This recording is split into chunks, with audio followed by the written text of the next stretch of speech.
Andrés García Reche, un economista metido a novelista. Hay precedentes, Tamames, por ejemplo. En tu turno de escritor, cita en el Café Molière. Nos vamos a la Recoleta de Buenos Aires. Bueno, cita en el Café Molière cuenta... Bueno, hemos dicho que lo publica Huerga y Fierro.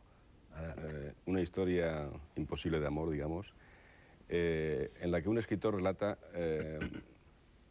a otro escritor que le cuenta que tiene un periodo de sequía creativa y entonces, dado que el editor le exige un periodo de tiempo para entregar el manuscrito, pues, y dado que no tiene ideas, decide lanzarse a la calle y buscar a la primera mujer que encuentre, seguirla sin que ella se entere e ir relatando toda su vida. Entonces hay un proceso de investigación en la novela para descubrir quién es. Esta mujer es argentina y descubre su vida hasta el punto de descubrir incluso que el marido que en ese momento tiene pues está dispuesto a matarla y de algún modo pues él elimina esa posibilidad o digamos aborta esa posibilidad sin que ella se entere. En fin, acaba volviendo a Argentina y él acaba publicando la novela con nombre supuesto, por supuesto, de esta mujer que al final llega a sus manos con una especie de clave para encontrarse en el Café Molière, en la Recoleta de Buenos Aires. Y ahí es donde al final termina. Un buen argumento, Gualberto, para ser llevado al cine. A ver, ya he dicho que tu última novela no se ha publicado todavía en España, no la he leído, cuéntanos tú. Es una novela muy argentina, se llama El inquietante día de la vida, y está un poco, se refiere un poco a los fundamentos de la Argentina, de esa burguesía tan fuerte que creó un país liberal y poderosísimo entre 1880 y 1930, y el relato es curioso porque la persona que está destinada a vivir esa fiesta es tísico, tuberculoso, la enfermedad del siglo. Y entonces son los dos puntos de vista, del que va muriendo y el que ve nacer a la nación dentro de esa línea de modernidad, de riqueza, y que creó un poco la cultura argentina, y es un desfile de los personajes de la historia argentina, de Sarmiento, de Roca y de Alberdi. Y este personaje, para evitar la presencia, el dolor de la muerte del tuberculoso ante su familia, inventa un viaje a París. Y todos creen que va al viaje orgiástico, el viaje tradicional del rastacuero rico. Y en realidad el viaje que hace es el viaje para asumir su propia muerte como tuberculoso, huyendo de los sanatorios y buscando una salvación, digamos, mágica, porque sabe que ni bien ingresa en un sanatorio, la muerte va a ser la muerte blanca de los médicos. Así que el episodio es una obra muy rara y muy nacional. Espero que se publique en España. En este momento Eso te iba a preguntar, sí. Claro, en este momento estoy en trance, no tengo un editor, tengo 12 libros publicados en España. Mario Mucho, te la publica encantado. Gracias. Pero no tengo ningún acuerdo de edición, entonces el libro, además que era muy argentino, no lo quisimos presentar, mi agente no lo quiso presentar todavía. Bueno, vamos ya con el meollo del asunto que nos convoca. A mí me parece oportuno que intentemos, ante todo, deslindar responsabilidades, porque la verdad es que estamos todos perplejos, no sé vosotros, pero al menos el resto de la humanidad, ante la incomprensible situación de un país que en 1950 tenía el doble de renta per cápita que España, por ejemplo, y que estaba prácticamente a los niveles económicos de Estados Unidos y que de repente, en fin, se hunde en este marasmo indescriptible. ¿Quién o qué es el culpable, el responsable de que un país como Argentina llegue a esta situación? Os lo digo porque, claro, se suele decir, oh, los culpables son los políticos, los culpables fue la dictadura militar, el culpable fue el peronismo, el culpable es ahora el neoliberalismo. Yo os voy a leer tres cosas de artículos que han aparecido recientemente y ya os dejo todo el debate. El profesor de Fundamentos del Análisis Económico de la Universidad de Alcalá, Daniel Sotelseck, publicaba recientemente en el ABC un artículo en el que afirmaba que los errores pueden ser de un ministro o de una clase dirigente, pero cuando el deterioro llega a este punto y es de larga data, es hora de pensar que la sociedad en su conjunto también tiene algo que ver. Eso por una parte.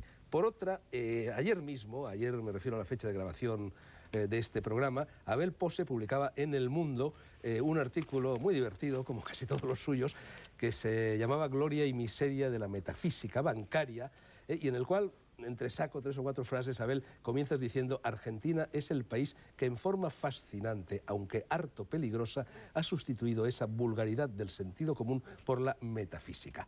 Más adelante añades: los argentinos somos de metafísica fácil. Y más adelante todavía dices: la metafísica está instalada en Argentina, se supone, desde el diálogo psicoanalítico de los choferes de taxi de Buenos Aires.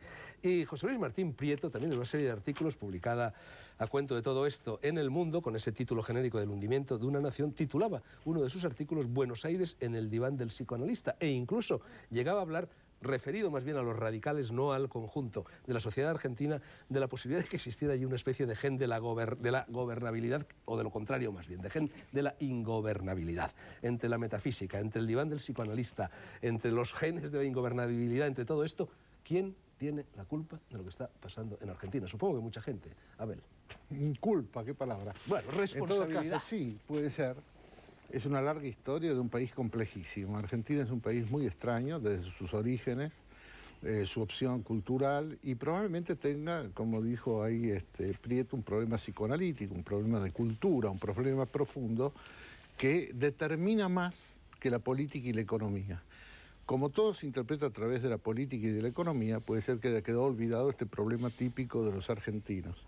Es un país fascinante, de enorme creatividad, de gran talento en tantas expresiones de la vida, del arte, de la cultura, y al mismo tiempo un país que tal vez sea por la herencia del gaucho, que era el gran anarquista, la imagen última que pudo tener Occidente del anarquista, del hombre absolutamente libre, hasta que llegó el alambrado y perdió la posibilidad de seguir andando a caballo, y de la herencia del inmigrante que llegó no a fundar una nación, sino a solucionar sus problemas personales de subsistencia. Quiere decir que en los dos orígenes tradicionales de la Argentina podría estar el germen de esa especie de anarquía y de capacidad individual que jamás se traduce en capacidad colectiva. Quiere decir que la inteligencia, después de tantos años, me arriesgaría a decir, y de tantos regresos a mi patria, que he observado como indemne la inteligencia de los argentinos y al mismo tiempo también indemne la incapacidad para organizarse comunitariamente. La inteligencia de los argentinos es individual, pero nunca generosamente comunitaria o disciplinadamente comunitaria. Quiere decir de que esto es muy grave en un país que tiene que vivir ya la complejidad de una sociedad moderna. En la época del pionerismo, los argentinos, los empresarios agrarios, los intelectuales, todos vivieron por sus caminos creando al país. Pero cuando ya digamos una sociedad compleja como la sociedad actual, se necesita esa organización, sobre todo en el campo de la política. La política quedó subestimada en Argentina, el político quedó siempre al margen de la tarea individual de estas personas que vinieron o que tienen la tradición genética de salvarse a sí mismo, de hacer lo mejor de sí mismo.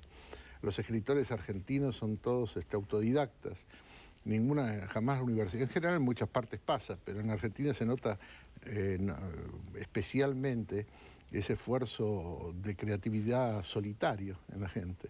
Y también fue con el pionero, con el empresario. Y creo que ahora estamos pagando el precio. Esta es una primera aproximación, pero no hablaría de culpa, hablaría de razones más profundas. Bueno, primera aproximación, otras aproximaciones, yo creo que José Luis Martín Prieto y Mario Muchnik, que no han hablado todavía, podrían empezar a hacerlo. Sí, ¿no?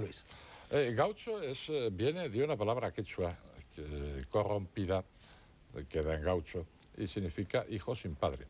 De ahí viene, el gaucho era un hijo de puta.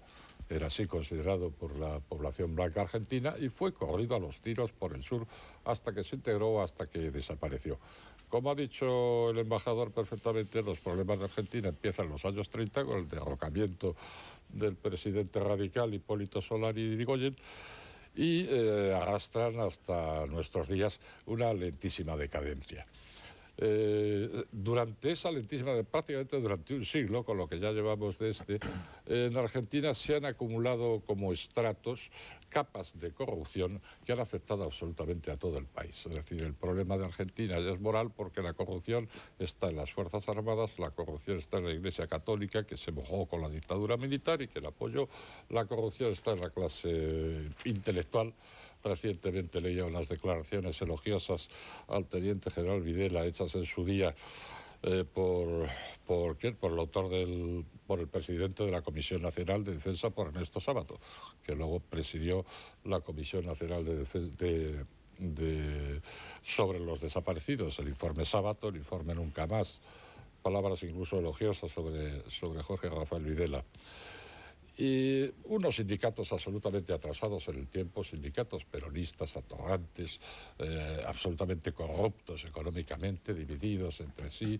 No hablo de diputados y senadores porque realmente venden el escaño al mejor postor, y no hablo ya del presidente de la República y de quien quiera que queráis, de las grandes corporaciones financieras o petrolíferas o industriales que hay en ese país, incluidas las españolas, que se ven obligadas a pagar la coima.